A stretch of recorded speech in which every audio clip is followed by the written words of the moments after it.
Abra aí na sua Bíblia, Apocalipse capítulo 1, a partir do versículo 1, diz assim a palavra de Deus.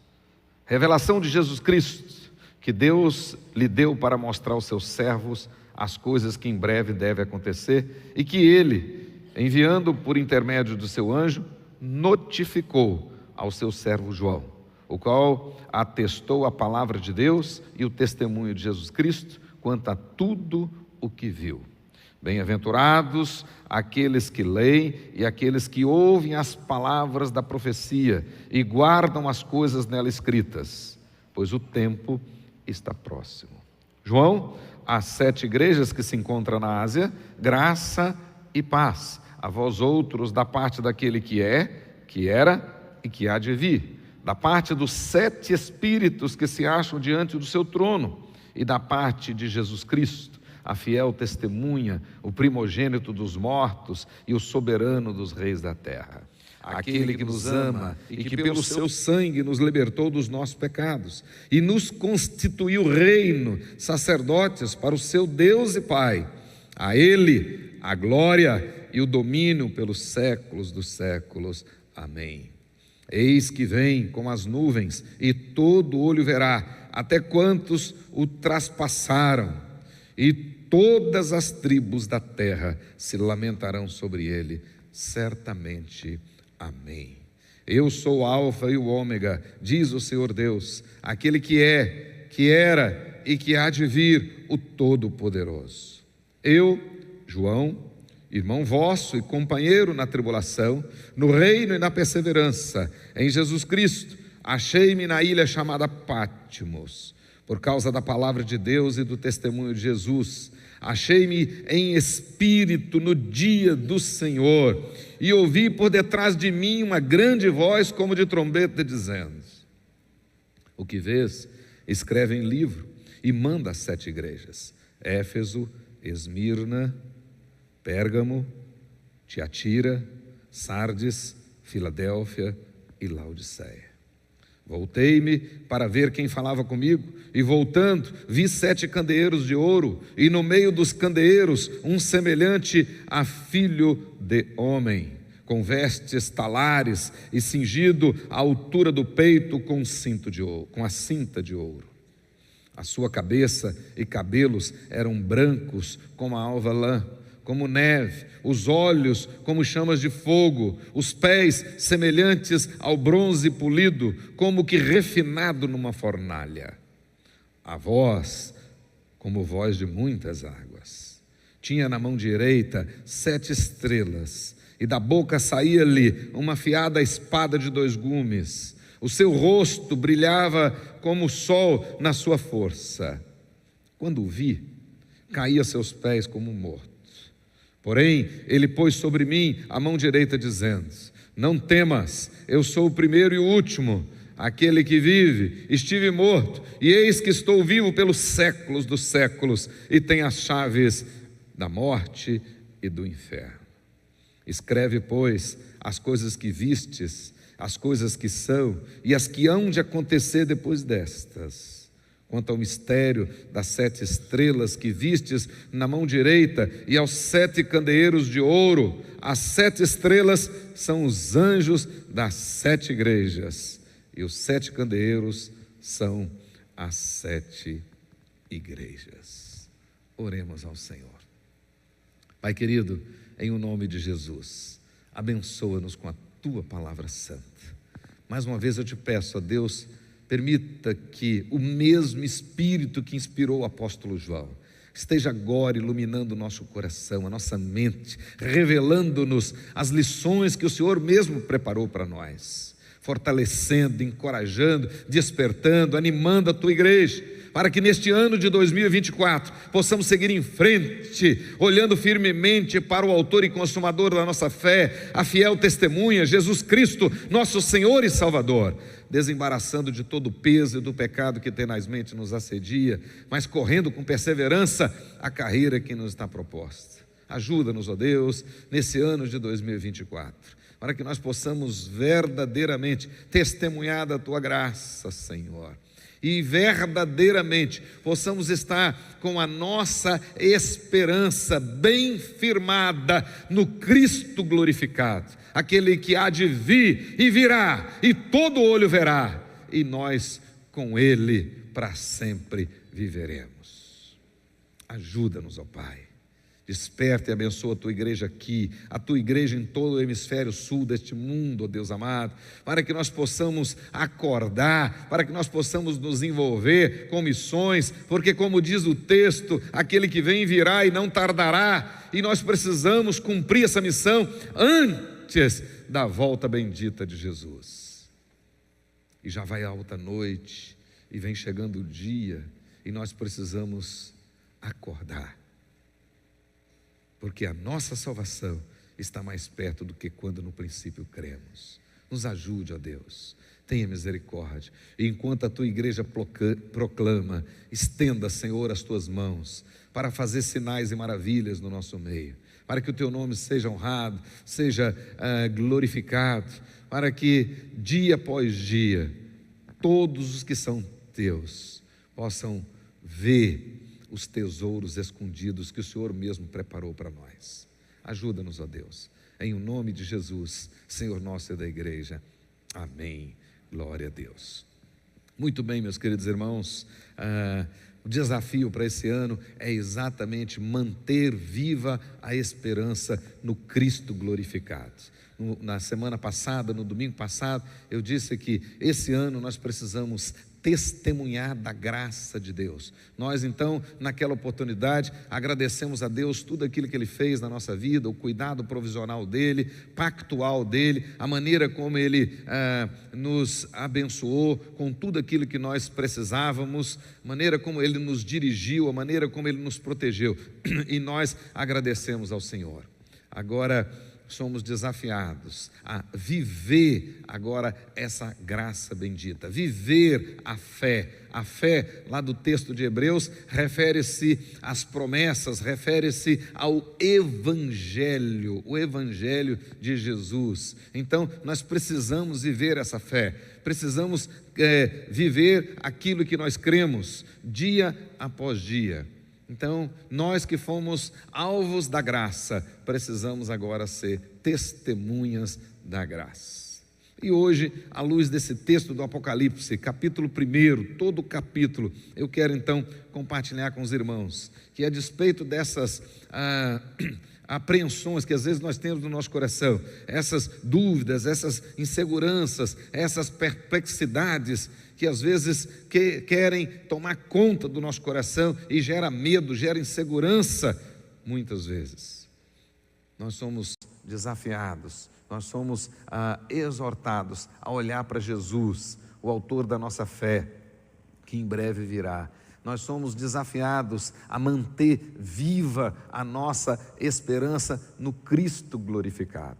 O próprio Jesus disse para nós que nesse mundo nós teríamos aflições, que nesse mundo nós teríamos lutas, adversidades, mas assim como Ele venceu, nele também nós venceremos. Por isso que, a despeito de perseguições que nossa missionária tem enfrentado e tem visto isso todos os dias lá na região onde ela trabalha na Ásia, e tantos outros missionários espalhados por esse mundo afora, que correm risco de morte todos os dias, por causa do Evangelho. A despeito de todas essas lutas e adversidades, que todos nós estamos sujeitos a elas. Capítulo 10 de Hebreus, o escritor diz: mesmo depois de iluminados, nós sofremos as adversidades, as lutas, as dores, as aflições.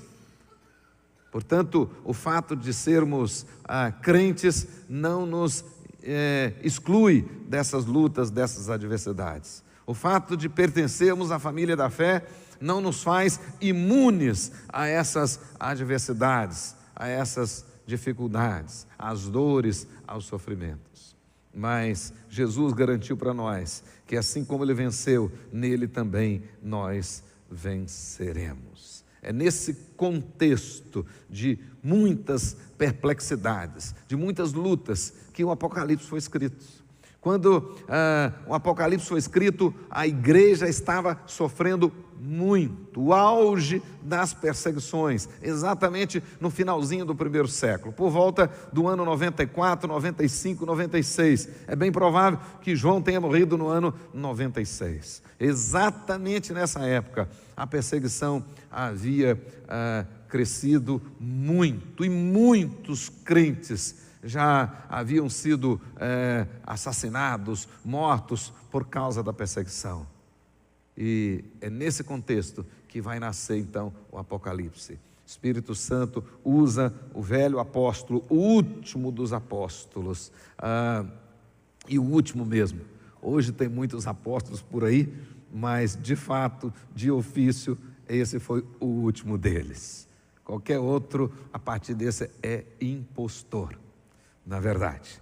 O fato é que João, ele recebe do Senhor a orientação para consolar a igreja. E o livro do Apocalipse, então, nasce nesse contexto. Trata-se de uma mensagem com o propósito de encorajar aqueles irmãos que estavam sofrendo, com o propósito de fortalecer a fé daqueles irmãos, para que eles continuassem crendo nas promessas do Evangelho. Mas, principalmente, o grande objetivo do livro do Apocalipse é fazer com que aqueles irmãos mantivessem viva a esperança no Cristo glorificado. Se fôssemos dar um outro nome para o livro do Apocalipse, com certeza poderíamos chamá-lo de a esperança dos santos, a esperança dos salvos. Então, o propósito principal do livro do Apocalipse é manter a nossa esperança viva no Cristo glorificado. Em breve ele voltará. Em termos gerais, nós podemos dizer que a intenção de João, inspirado pelo Espírito Santo, era confortar, era encorajar a igreja militante em sua luta contra as forças espirituais do mal. Nesse sentido, essa esperança da qual o livro fala, a esperança no Cristo glorificado, o livro como um todo, e especialmente esse capítulo 1, ele pode ser dividido em 3 partes. O livro como um todo também nós podemos estudá-lo em 3 partes também. As coisas do passado, as coisas do presente de João, e as coisas do futuro, a profecia, aquilo que foi revelado. Mas esse capítulo 1, que na verdade é uma espécie de introdução para todo o livro do Apocalipse, ele também pode ser dividido em 3 partes. E acompanhe comigo essas 3 partes. A primeira delas, versículo 1 até o versículo 3. Aí nós temos o título, nós temos a identificação do autor, nós temos a identificação do assunto, do conteúdo do livro, e nós já temos aí a primeira promessa bem clara. Podemos dizer também que exatamente por esse livro ser a esperança dos salvos, esse livro ele é cheio de promessas, porque a base da nossa esperança são exatamente a infalibilidade das promessas de Deus. Então nós esperamos porque Deus prometeu, e Deus não é homem para mentir, e tudo aquilo que Ele prometeu, Ele cumprirá. Então as promessas de Deus são infalíveis, assim como os seus decretos são infalíveis, são imutáveis. Então Deus prometeu, Ele disse que voltaria e voltará. Portanto, esse livro que poderia ser intitulado A Esperança dos Salvos, ele é um livro riquíssimo em promessas. E já aí, nos primeiros versículos, nós temos a primeira promessa. Veja comigo o título Apocalipse.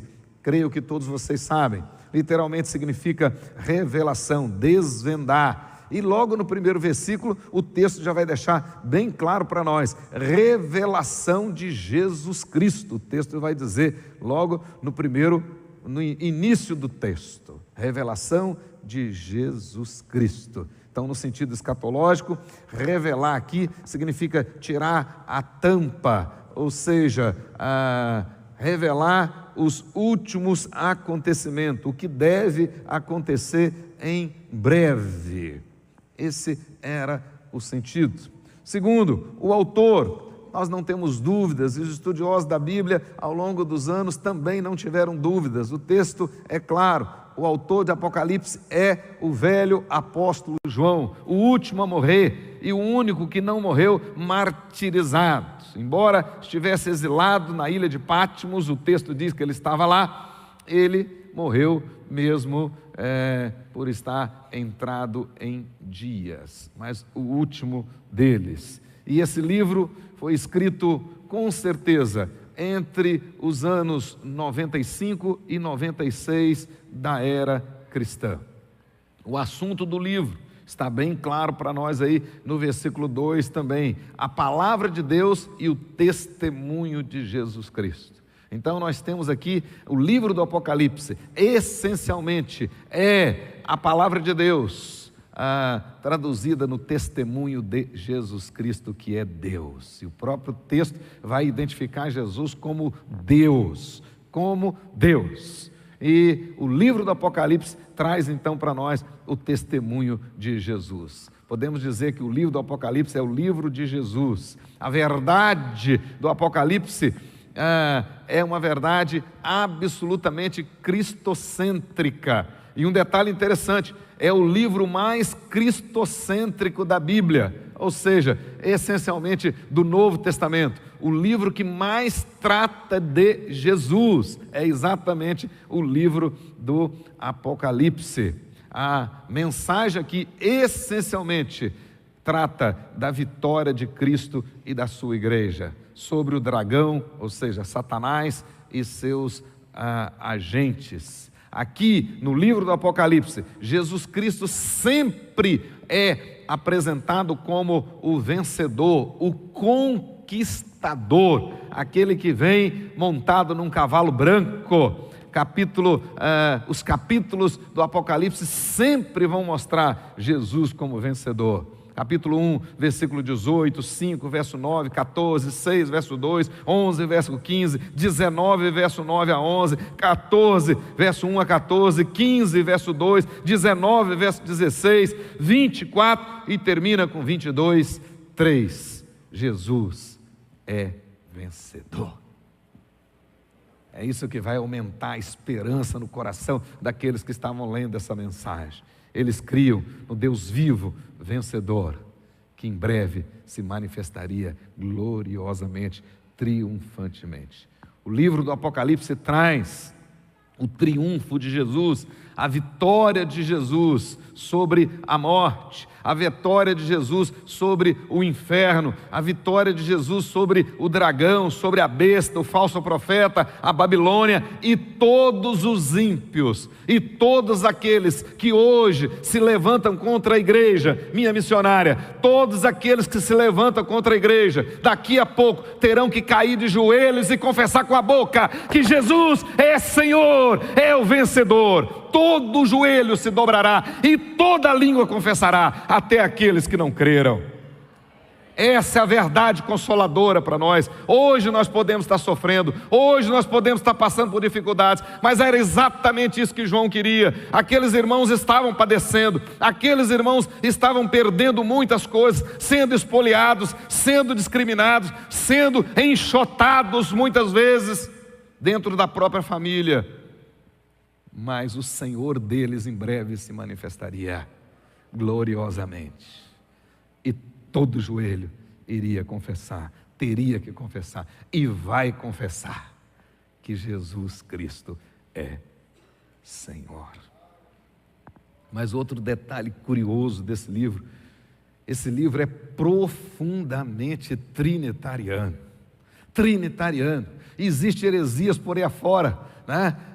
Que dizem ser testemunho de Jeová, mas não são. Mas o texto é claro no Apocalipse que Deus é trino e se apresenta como Pai, como Filho e como Espírito Santo, uma só divindade, uma essência divina que se revela em três pessoas, Pai, Filho e Espírito Santo. E esse livro do Apocalipse é extremamente trinitariano. No livro do Apocalipse nós podemos ver Deus, o Pai, como sendo a fonte, a origem de toda a revelação. Nós vemos claramente no livro do Apocalipse Deus, o Filho, como a esfera dentro e através da qual toda revelação é conhecida. Como diz o escritor da carta aos Hebreus, Jesus é a essência exata do ser de Deus. Exata do ser de Deus. Antigamente nos falou pelos pais, pelos profetas, hoje nos fala em Cristo, que é a revelação exata do ser de Deus.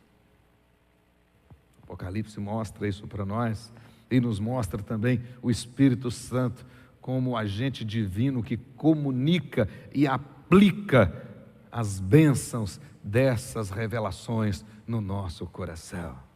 Então nós temos claramente aqui, e logo nos primeiros versículos, né, o Espírito Santo, através de João, já identifica que o livro é trinitariano, é revelação de Deus, por meio de Jesus, trazida pelo anjo, pelo Espírito Santo a João. O Pai, o Filho, o Espírito Santo, os três são um, o nosso Deus bendito. Mas nós podemos ver claramente aqui, nesse texto, que o conteúdo do livro, ele está aí no versículo 19, marca o versículo 19, né? As coisas que viste, as coisas que são e as que virão depois destas, né? O versículo 19 deixa bem claro para nós que de fato esse é o conteúdo do livro. Pois bem, olha aí comigo, primeiramente as coisas que vistes, está falando do passado. Capítulo 1, esse que nós lemos, refere-se ao passado de João. Aquilo que ele já sabia e que o Espírito Santo traz ao coração dele. Do capítulo 2 e o capítulo 3, nós temos as coisas do presente, o presente de João. Então, na verdade, o livro do Apocalipse, ele não é todo profético, não. Nós temos a história, capítulo 1 é a história passada, capítulo 2 e 3, história presente, hoje história para nós, presente de João. Então, na verdade, o capítulo 2 e 3 não são proféticos, são cartas mesmo, cartas históricas. Então, é de fato uma heresia querer colocar cada igreja dessa que aparece aqui como uma dispensação.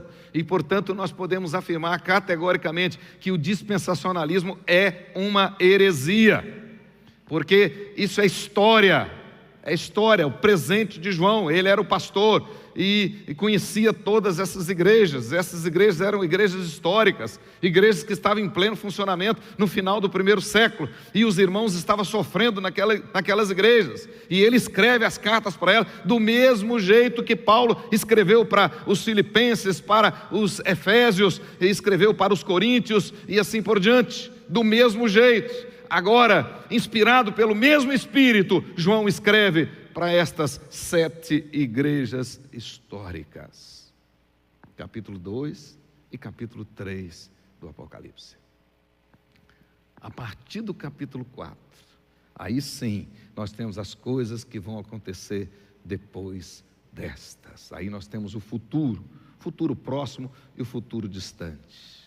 Coisas que aconteceriam logo adiante, e coisas que ainda vão acontecer um pouco mais distantes. Mas o futuro de João. Portanto, claramente, esse conteúdo pode ser dividido em 3 partes. O conteúdo de todo o livro em 3 partes. As coisas do passado, capítulo 1, as coisas do presente, capítulo 2 e 3, e as coisas do futuro, capítulo 4 até o capítulo 22.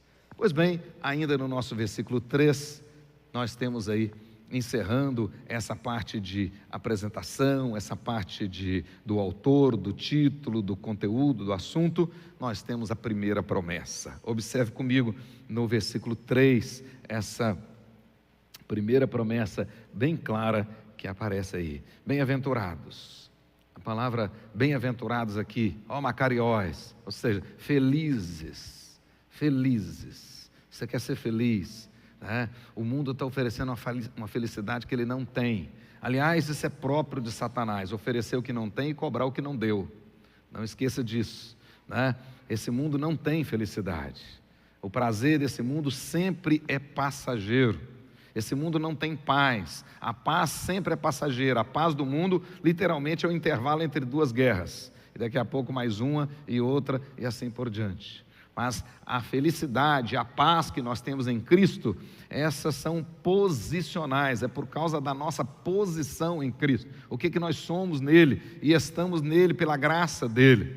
Então, na verdade, bem-aventurados, felizes aqueles que fazem parte da aliança, aqueles que leem, o texto diz aí, aqueles que ouvem as palavras da profecia e aqueles que praticam as coisas nela escritas, claramente, né? Primeira promessa, uma promessa consequente. Então você vai receber essa felicidade, você vai ser feliz, se dedicar ao estudo da palavra, se procurar conhecê-la cada vez mais. E o próprio Jesus nos alertou: errais por não conhecer as Escrituras. Então muitas vezes vocês e eu, muitas vezes nós erramos por falta de conhecimento das Escrituras. Desde os tempos do profeta Oséias, o profeta Oséias já dizia: e o mundo, as pessoas caminham a passos largos para a perdição por falta de conhecimento. Até hoje, e hoje a igreja tem sofrido muito desse analfabetismo bíblico, conhecimento da palavra de Deus. Muitas pessoas professando a fé, mas não sabem nem manusear as Escrituras, às vezes não sabem nem quantos livros a Bíblia tem. E aqui logo de cara, ele diz: bem-aventurados aqueles que gastam tempo, investem tempo lendo as Escrituras. Bem-aventurados aqueles que gostam de ouvir as Escrituras. Bem-aventurados aqueles que praticam as Escrituras.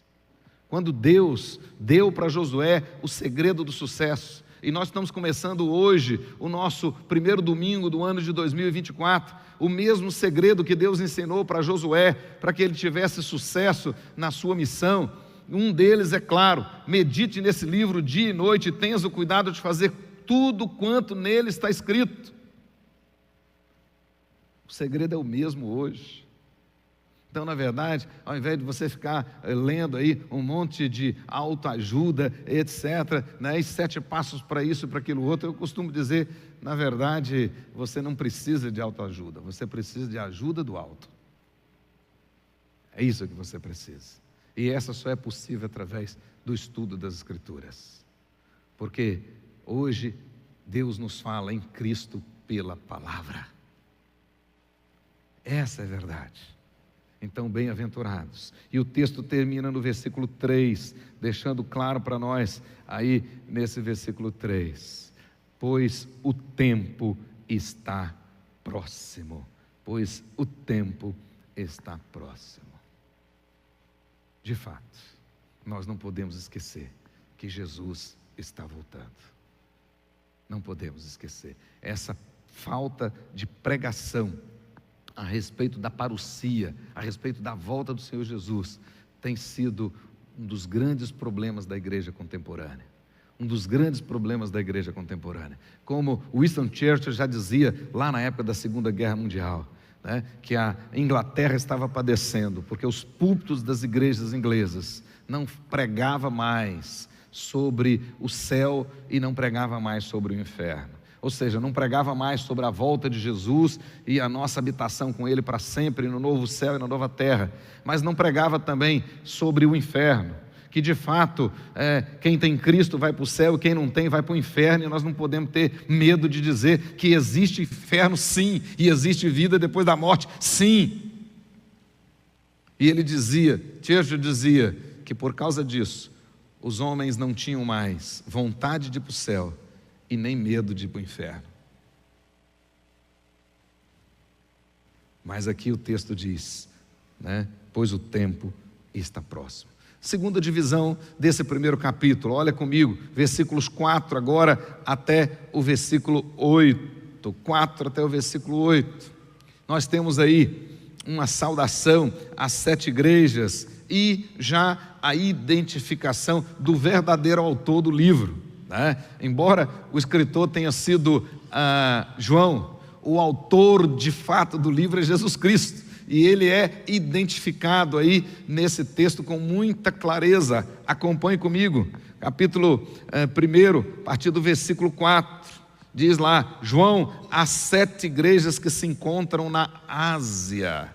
Ele está falando da Ásia Menor, hoje especificamente do país da Turquia, né? Uma das pessoas convertidas pela instrumentalidade da nossa missionária, hoje mora na Turquia, né? E a Turquia hoje toda a Ásia Menor citada na Bíblia está na Turquia hoje. As 7 igrejas do Apocalipse encontram-se na Turquia.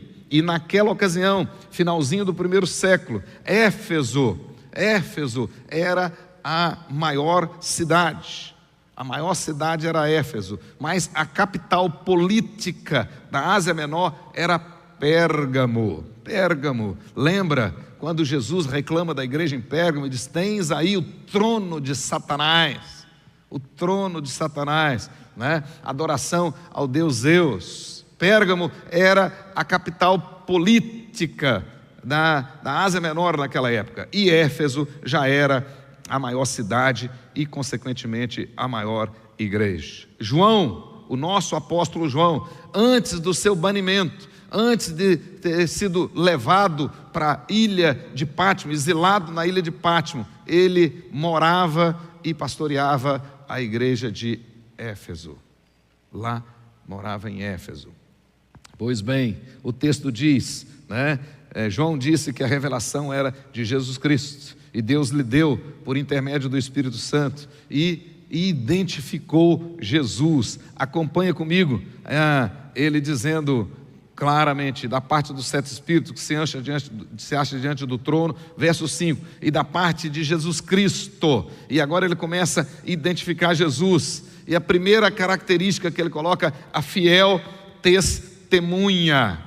A fiel testemunha, aquele que de fato morreu e o seu sacrifício foi suficiente e eficaz. Não precisamos de outro. Então, Jesus, a testemunha fiel, a testemunha fiel. Depois ele diz: o primogênito dos mortos. A Bíblia diz claramente, e o apóstolo Paulo falando da ressurreição, que ele é o primeiro da ressurreição final, da verdadeira ressurreição, da ressurreição que nos dará um corpo transformado, um corpo espiritual, como o apóstolo Paulo explica na primeira carta aos Coríntios. Desse só Jesus, por enquanto, porque ele é o primogênito, o primeiro deles, e por isso que ele mesmo disse: todo aquele que crê em mim, ainda que morra, viverá, e viverá eternamente, porque eu sou a ressurreição e a vida.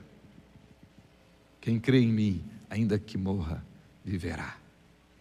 Ele é a ressurreição. O apóstolo Paulo, escrevendo aos Romanos, ele vai deixar claro a essência da nossa profissão de fé. Ele vai dizer lá que você verdadeiramente crente, um crente verdadeiro, ele confessa com a boca, com seus lábios, que Jesus Cristo é seu Senhor, e não tem medo disso, mas crê no coração que Deus o ressuscitou dentre os mortos.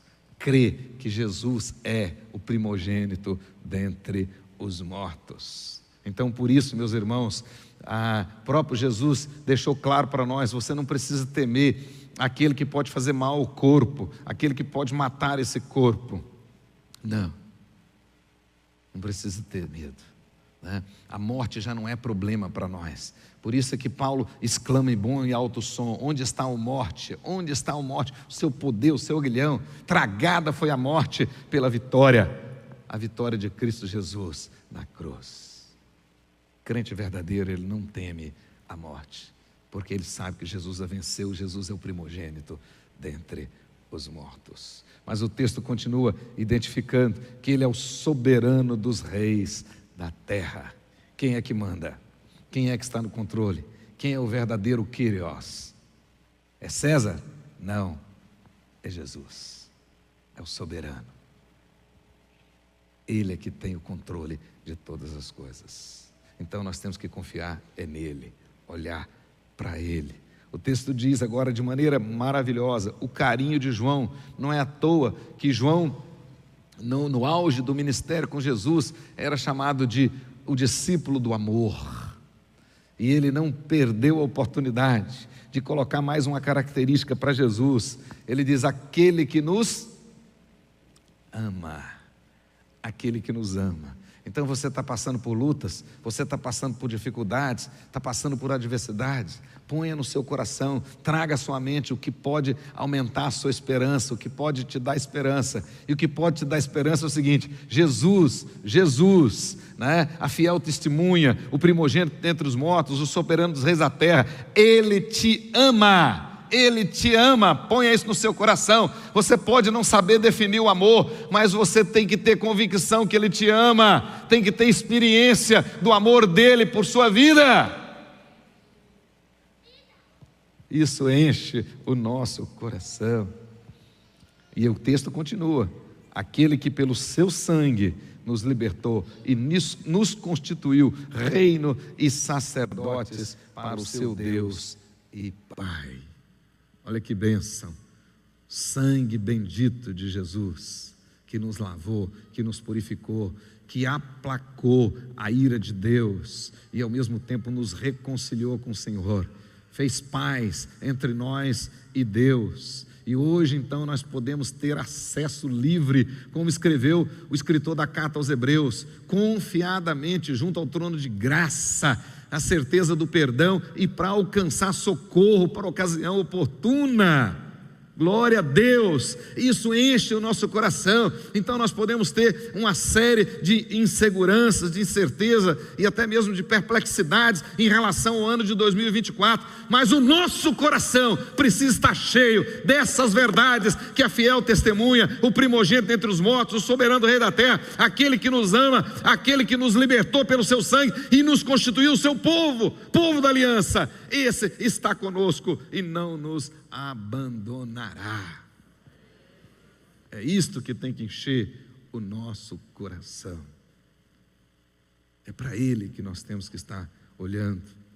E o texto vai dizer: o único, digno de toda glória, domínio pelos séculos dos séculos. Amém. Então você vai adorar quem?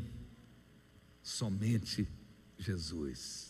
O próprio Espírito Santo, o ministério do próprio Espírito Santo é nos conduzir à adoração a Jesus. É para isso que Ele veio, por isso que Ele habita em nós, veio tabernacular conosco, para nos conduzir a toda a verdade. Jesus é a verdade. Jesus, por isso que o texto é cristocêntrico, é Jesus, você tem que olhar para Jesus, não precisa olhar para o pastor, para Jesus, olha para Jesus sempre. Não olha para os homens, não confia nos homens, maldito o homem que confia no homem. Olhe para Jesus, que é Deus homem, verdadeiramente Deus, verdadeiramente homem. E continua, né? Claramente: eis que vem com as nuvens e todo olho verá até quantos o traspassaram. A volta de Jesus é certa, é absoluta, é física, todo olho o verá. Por isso você pode esperar, em breve Ele voltará. E o texto diz: eu sou o alfa e o ômega, o princípio e o fim. O princípio e o fim, nada existiu antes dele. E não há possibilidade de existir nada sem Ele. Ele é o alfa e o ômega, o Todo-Poderoso. O texto termina, versículo 8, né? O Todo-Poderoso. Na nossa declaração de fé, né, do famoso credo apostólico, feito em Nicéia, também na Ásia Menor, na antiga Constantinopla, né? Diz lá: creio em Deus Pai Todo-Poderoso, Criador dos céus e da terra. Então nós precisamos esse ano colocar em prática essa expressão da nossa fé. Você crê no Deus Todo-Poderoso. Por isso é que Jesus olha para Marta, para Maria e diz para elas: se creres, verás a glória de Deus. Porque Ele tem todo o poder. Nós podemos destacar nessa identificação 3 verdades que vão encher o nosso coração. Primeiro, a eternidade, o poder e a glória do Deus Trino. Segundo, a salvação única e exclusiva pelo sangue de Jesus. Não tem outra maneira, não tem outro nome, nem nos céus e nem na terra, pelo qual importa que sejamos salvos. Só Jesus Cristo. Então não adianta você acender vela para isso ou para aquilo outro, você fazer penitência para isso ou para aquilo, não adianta você arrancar os cabelos da cabeça, você castigar seu corpo, não adianta, só por meio de Jesus. Não há outro nome, Jesus Cristo apenas. E por último nessa sessão, absoluta certeza da iminência da segunda vinda de Jesus.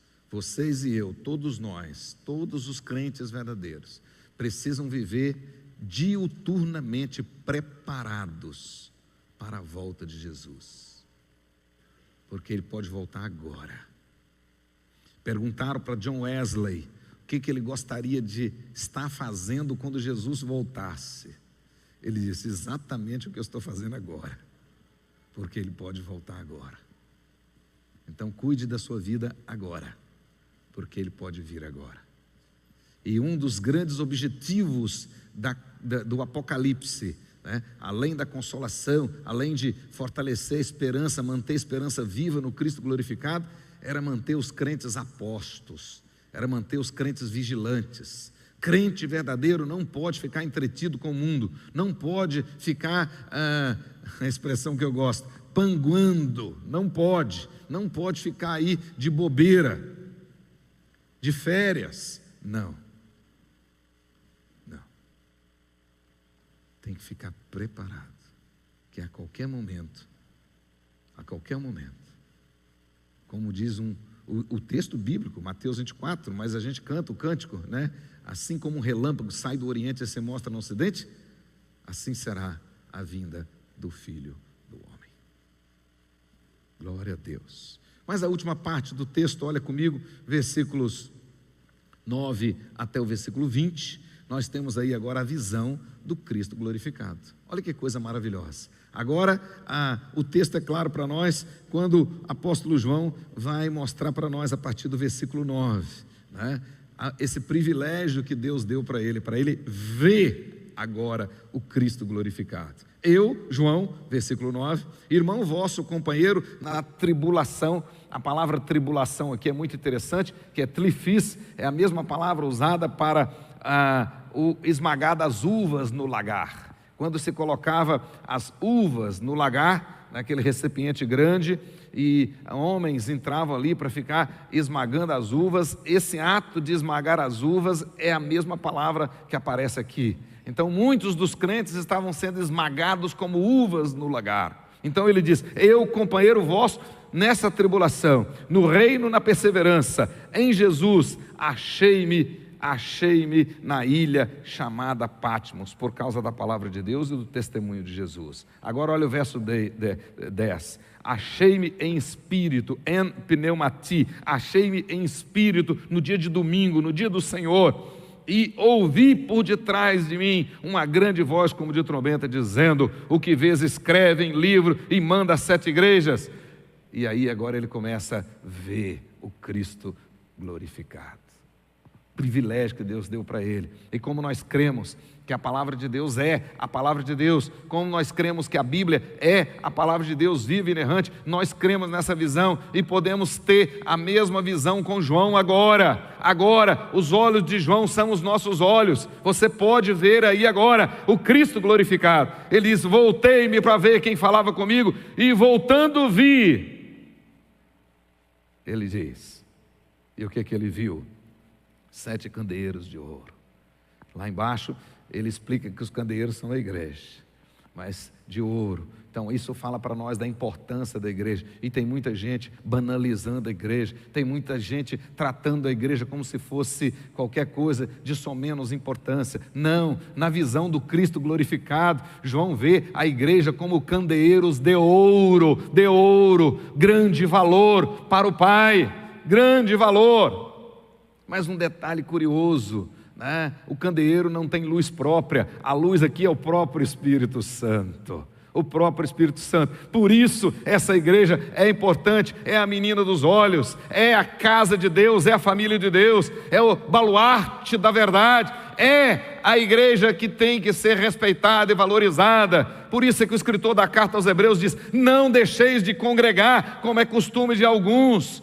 É muito importante a igreja, não tem essa questão, a igreja sou eu, aí você fica em casa e faz isso e faz aquilo, nada disso, não tem essa verdade na Bíblia Sagrada. O candeeiro de ouro está aqui, e a luz é o próprio Espírito Santo, muito importante. E aí ele continua dizendo, né, que ele viu um semelhante a filho de um homem, com vestes talares, cingido à altura do peito, com uma cinta de ouro. Aqui nós temos dois detalhes interessantes: as vestes de Jesus, porque ele está vendo o Cristo glorificado, vestes reais e vestes sacerdotais.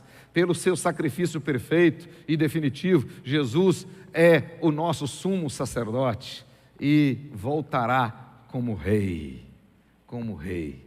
Então agora, na segunda vinda de Cristo, ele não virá mais como profeta e nem como sacerdote, ele virá como rei, e todo olho verá na sua beleza, na sua grandiosidade, no seu triunfo, na sua glória incomparável. João vê isso. E o texto continua dizendo agora alguns detalhes de Jesus. Sua cabeça e cabelos eram brancos. Aqui nós temos um símbolo da autoridade, da pureza, da santidade, da eternidade de Jesus, né? Cabelos brancos, símbolo da sabedoria, símbolo da autoridade, né? Da pureza, da santidade de Jesus. Os olhos como chama de fogo, símbolo da onisciência. A Bíblia diz em vários lugares que Deus sonda o nosso coração. Deus, Ele vê o mais profundo da sua alma. Então não adianta querer esconder ou ludibriar o Senhor, esconder dele ou ludibriá-lo, absolutamente não. Ele vê todas as coisas. Os pés semelhantes ao bronze polido, como que refinado numa fornalha. Na ocasião, nos tempos de João, o bronze era o material mais resistente, à prova de muitas coisas, inclusive de corrosão. Era macio, mais macio que o ferro, mas muito mais resistente do que o ferro, e à prova de ferrugem. Isso simboliza firmeza, incorruptibilidade. O nosso Senhor glorificado não mente, não muda, não retrocede. Por isso você pode confiar. E depois ele vê a voz, ele ouviu a voz, diz o texto, como o som de muitas águas. João está falando aqui que ele compreendeu com clareza. Jesus não falou atravessado, não falou de maneira complicada, não, falou com clareza, como muitas águas. Não tinha dúvidas. João continua dizendo que tinha na mão direita as 7 estrelas. Aqui tem um detalhe que me chama muita atenção e me faz viver esse ministério e viver essa fé que um dia o Senhor gerou no meu coração, com muito temor e tremor, porque lá embaixo as estrelas são os pastores das igrejas, e o texto diz que ele tinha na sua mão direita as 7 estrelas. Então presta atenção aqui, meu jovem Lucas, de fato nós estamos na mão do Cristo glorificado, e estar na mão dele é muito importante, porque ele pode nos proteger, mas ele pode fazer isso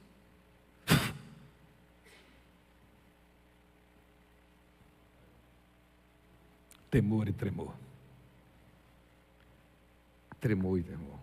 O Senhor não terá por inocente o culpado. O nosso Deus é amor, mas é justiça. Terrível coisa, disse o escritor da carta aos Hebreus, é cair nas mãos do Deus irado, do Deus justo. Por isso é que Paulo, escrevendo aos Gálatas, ele diz: com Deus não se brinca. Aquilo que o homem plantar, ele vai colher. E tem muitos líderes religiosos brincando com a fé, explorando a fé das pessoas. Mas o Cristo glorificado está acompanhando tudo, nada escapa o seu conhecimento. E o texto vai dizer: da sua boca saía ali uma fiada espada de 2 gumes, simboliza o poder da palavra, 2 gumes, o poder da palavra, segundo o apóstolo Paulo, tanto para salvar quanto para condenar. Por isso que, escrevendo aos Filipenses, no capítulo 1, ele diz lá, que Deus nos deu a graça não somente de crer, mas de padecer, e nós não precisamos ficar com medo, porque na provação se mostra quem é o perseguido e quem é o perseguidor. A espada de 2 gumes, quando eu prego a palavra, se você aceita, ela é bênção na sua vida, se você rejeita, ela é maldição. Saía da boca de Jesus uma espada de 2 gumes, poder da palavra. Mas o seu rosto brilhava como o sol, né? A beleza, a força, a serenidade. E aí os versos 17 e 18, caminhando para o final, João diz: quando vi, e quando ele viu, ele ficou perplexo com aquela visão poderosa. Quando vi, caí aos seus pés como morto. Porém ele pôs sobre mim a mão direita, dizendo: não temas, eu sou o primeiro e o último, aquele que vive. Estive morto, é verdade, mas eis que estou vivo pelos séculos dos séculos, e tenho as chaves da morte e do inferno. Olha para mim, quem é que manda no inferno? É Satanás? É Jesus que manda no inferno. Então, quem é que tem todo o poder? É Jesus, que tem as chaves da morte e do inferno. Que coisa maravilhosa.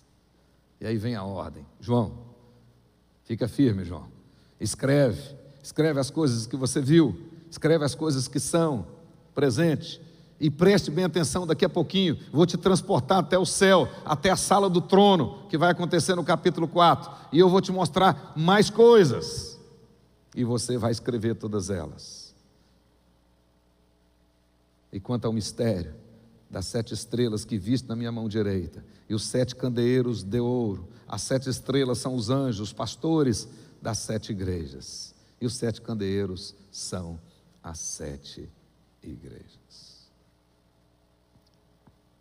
Esse capítulo 1 foi escrito exatamente para encher o coração dos leitores, naquele momento difícil que eles viviam da vida deles, para eles poderem ter 3 certezas e seguir em frente. E agora a mesma coisa, nós precisamos de 3 certezas para seguir em frente nesse ano de 2024. Primeira delas, Jesus já venceu. E como ele disse, vocês também vencerão. Em Cristo nós somos mais que vencedores. Então, ponha isso no seu coração: meu mestre já venceu. Segunda verdade, nós não estamos sozinhos.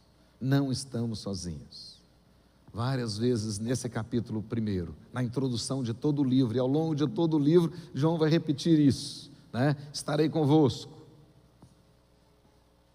não deixarei, não abandonarei vocês. Segundo, ouvirei as vossas orações. O texto do Apocalipse vai deixar claro para nós que as orações dos justos são ouvidas nos céus e respondidas na terra. Apocalipse capítulo 8, versículo 3 a 6, especificamente mostra isso. Deus ouve as nossas orações nos céus e as responde na terra. Então o povo de Deus pode orar. A oração de fato é um meio de graça, e nós precisamos desenvolver isso. Essa semana foi a semana mundial de oração. poucos cristãos oraram, mas nós precisamos orar muito mais. Essa é a ferramenta poderosa que Deus nos deu e colocou à nossa disposição. Através da oração, nós podemos mover a mão que move o mundo, a mão de Deus. Então nós precisamos viver esse ano de 2024 com essa certeza: Jesus já venceu e nele nós somos mais que vencedores. Nós podemos viver o 2024, claro, com essa convicção: não estamos sozinhos, Deus está conosco, Ele ouve as nossas orações. E um detalhe: em breve voltará. Observe que 3 vezes no texto essa convicção volta, né? O tempo está próximo, Ele voltará, Ele voltará. Então não podemos esquecer: Jesus está voltando, o Rei está voltando. Em breve, nós estaremos definitivamente livres da morte e de todos os inimigos do Senhor Jesus, de todos eles. Daqui a pouco, o próprio Jesus, o vencedor, o nosso Cristo glorificado, Ele mesmo enxugará dos olhos todas as lágrimas. Ele mesmo. Já pensou nisso? Hoje você chora por muitas coisas, daqui a pouco o próprio Jesus vai enxugar dos olhos todas as lágrimas. A morte não mais existirá, não existirá mais pranto. Por isso é que na 4ª trombeta o anjo vai dizer, vai revelar, né? Bem-aventurado aqueles que desde agora morrem no Senhor, porque descansam das suas afadigas. Glória a Deus. Esse é o consolo para o nosso coração. E para encerrar, então você ponha no seu coração: Jesus já venceu. Ponha no seu coração: você não está sozinho. E ponha no seu coração: a despeito das lutas, o nosso triunfo final é certo. O Apocalipse, ele representa para nós como um privilégio de você ver o final do filme. E agora, mesmo observando, né, o artista sofrendo bastante, apanhando bastante, mas você sabe o final do filme. No final, ele vence, ele triunfa. Esse era o propósito. Estamos sofrendo hoje, mas esse sofrimento é momentâneo. O apóstolo Paulo diz que é momentâneo. A nossa dor, o nosso sofrimento é momentâneo, incomparável em relação à glória do porvir. É isso que ele diz. Então, a despeito das lutas, o triunfo final é certo. Então, meus queridos irmãos, conhecer a maravilhosa providência de Deus, conhecer o Cristo glorificado e manter viva a esperança no Cristo glorificado é a grande bem-aventurança. Calvino dizia que conhecer esta providência é a maior de todas as bem-aventuranças, e não conhecê-la é a grande desgraça.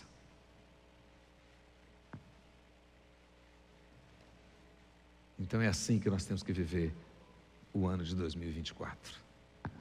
Literalmente, confiando no Cristo glorificado, mantendo viva a esperança no Cristo glorificado.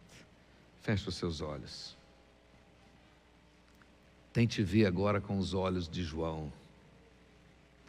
Tente ouvir com os ouvidos de João. Aquela voz belíssima, como de muitas águas. Compreensível, absolutamente clara. Eu sou o Alfa e o Ômega, a fiel testemunha, o primogênito dentre os mortos, o soberano dos reis da terra, o único digno de todo louvor, toda honra, toda glória, aquele que tudo pode, aquele que tem a chave da morte e do inferno. Eu estou contigo, não te deixarei, não te abandonarei. Eu já venci.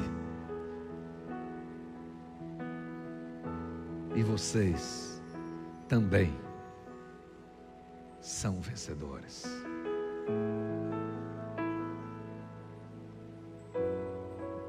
Ponha isso no seu coração. Nós não estamos sozinhos.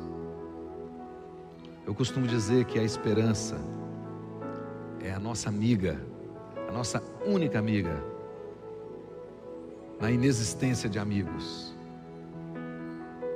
É a nossa única amiga no momento da solidão, no momento da dor. É exatamente a esperança. Deus seja louvado.